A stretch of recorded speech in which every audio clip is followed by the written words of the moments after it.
என்னை தேடும் இறைவனே, உம்மை நாடி வருகிறேன்.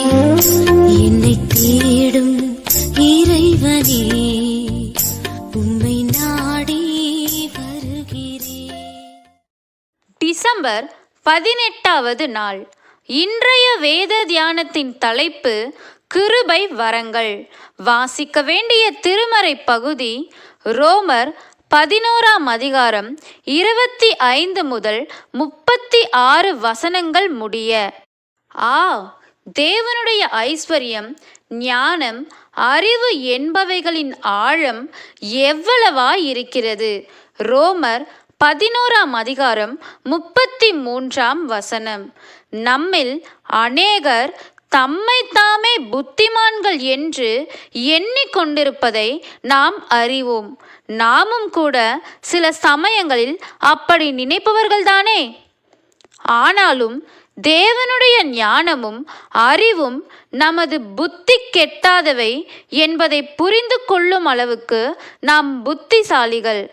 இங்கே பவுலடிகளார் நம்மால் மிகச் சரியாக புரிந்து கொள்ள இயலாத ஒரு இரகசியத்தை சொல்கிறார்.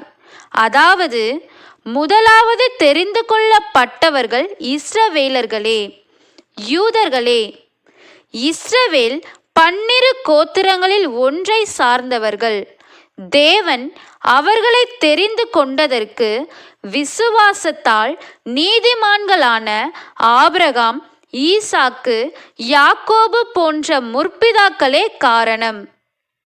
அந்த சமயத்தில் புறஜாதியரான நம்முடைய முற்பிதாக்கள் விசுவாசம் என்பது இன்னது என்று அறியாமல் விக்கிரகங்களை வணங்கி வந்தனர்.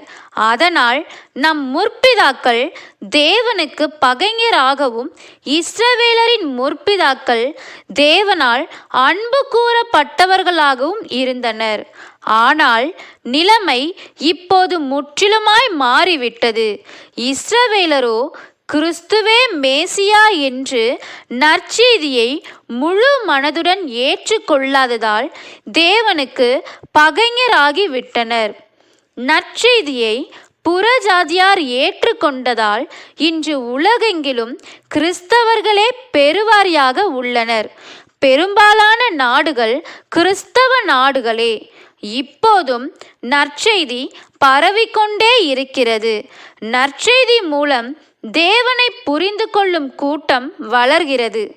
அன்று தேவனால் தெரிந்து கொள்ளப்பட்டு அன்பு கூறப்பட்ட இஸ்ரவேலர், யூதர் சுவிசேஷத்தை, கிறிஸ்துவை ஏற்றுக்கொள்ளாததால் பகைஞராகி போனார்கள்.